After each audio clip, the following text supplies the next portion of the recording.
Halo semua, kembali lagi dengan aku Nazira Salsabila. Di pembahasan dengan perdagangan internasional kali ini, aku akan membahas tentang GATT menjadi WTO. Perdagangan internasional telah menjadi tulang punggung ekonomi global selama berabad-abad, dari jalur sutra kuno hingga era digital saat ini.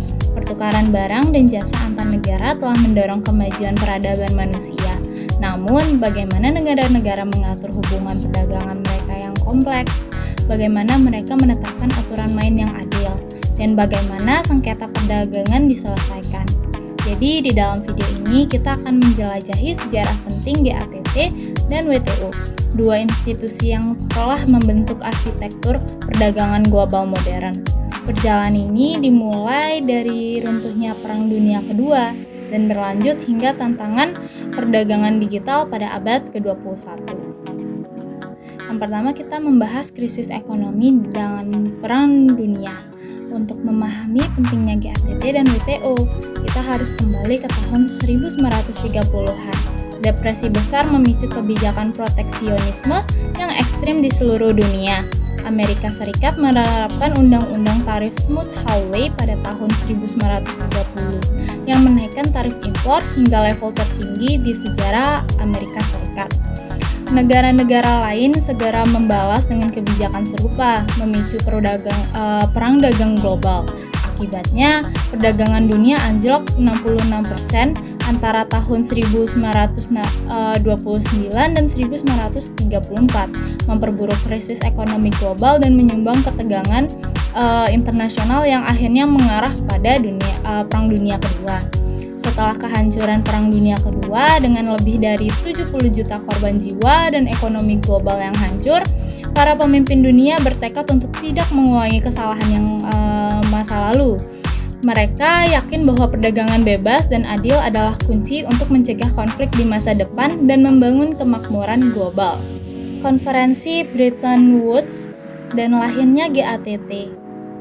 Pada Juli 1944, saat perang masih berkecamuk, 730 delegasi dari 44 negara berkumpul di Bretton Woods, New Hampshire. Selama 3 minggu, mereka merancang arsitektur ekonomi global baru. Konferensi ini melahirkan IMF dan Bank Dunia. Rencana ketiga adalah pembentukan International Trade Organization atau ITO yang akan mengatur perdagangan global. Piagam ITO yang dikenal sebagai Piagam Havana disepakati pada tahun 1948. Namun, Kongres Amerika Serikat menolak meratifikasinya, dan tanpa partisipasi ekonomi terbesar dunia, itu tidak pernah terwujud. Sebagai alternatif, pada 30 Oktober 1947, 23 negara menandatangani General Agreement on Tariff and Trade atau GATT di Jenewa, Swiss.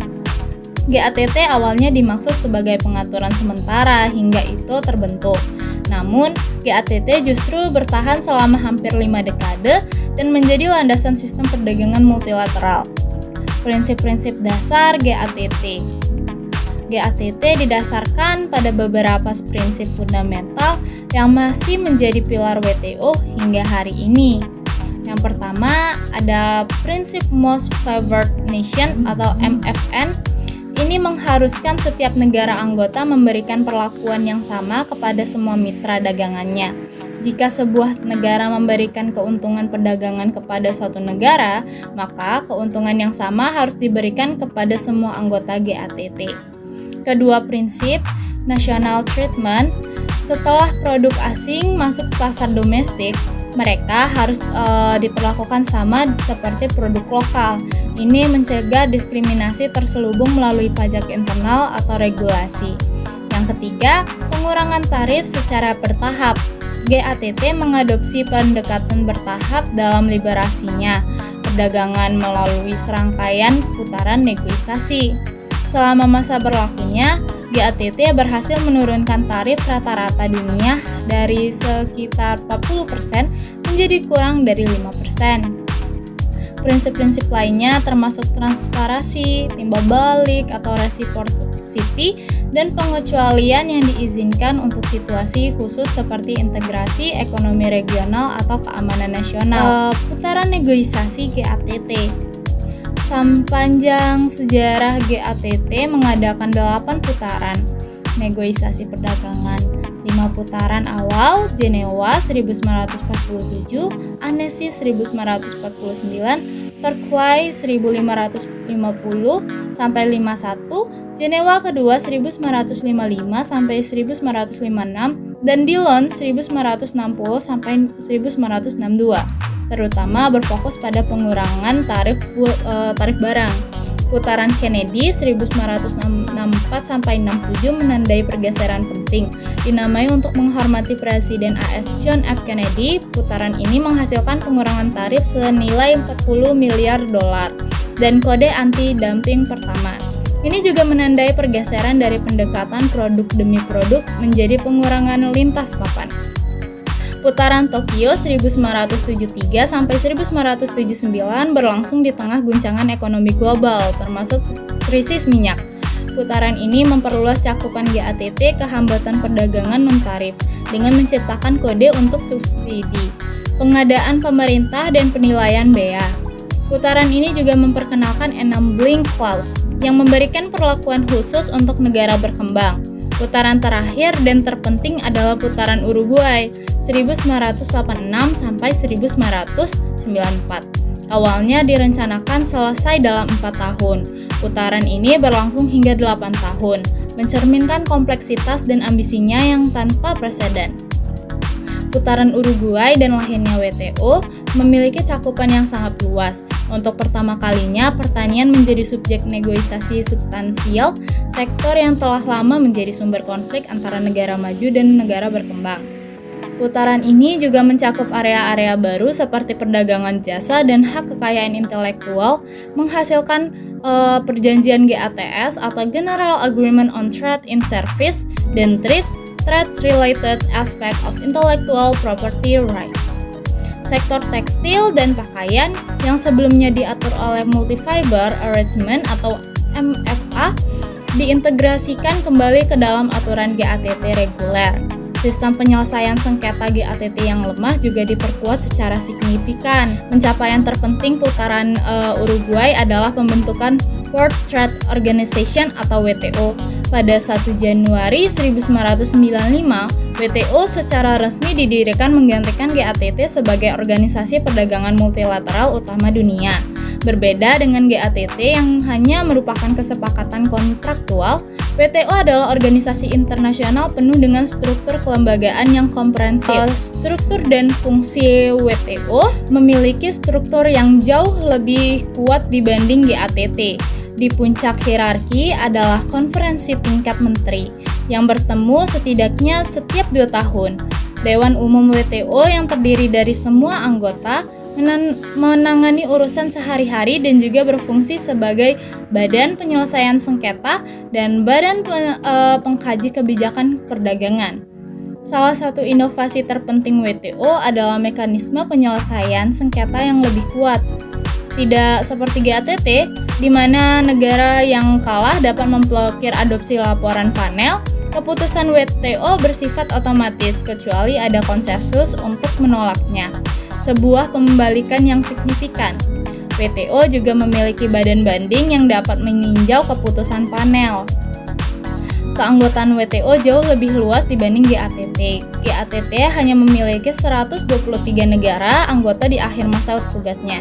Sementara WTO kini memiliki lebih dari 160 negara anggotanya yang mewakili lebih dari 98% perdagangan dunia. Dampak dan pencapaian dari sejak pembentukannya WTO telah berkontribusi pada pertumbuhan perdagangan global yang belum pernah terjadi sebelumnya. Antara 1995 dan 2015, volume perdagangan dunia meningkat lebih dari 3 kali lipat, jauh melebihi pertumbuhan PDB global. Konsumen di seluruh dunia telah mendapatkan manfaat dari harga yang lebih rendah dan pilihan lebih banyak. Produsen mendapatkan akses ke pasar global dan rantai pasokan yang lebih efisien. Negara-negara berkembang, terutama di Asia, telah menggunakan perdagangan sebagai mesin pertumbuhan untuk mengangkat ratusan juta orang keluar dari kemiskinan. Cina yang bergabung dengan WTO pada tahun 2001 adalah contoh paling dramatis dari transformasi ekonomi melalui perdagangan. Sistem berbasis aturan telah mengurangi konflik perdagangan dan memberikan kepastian yang lebih besar bagi pelaku bisnis global.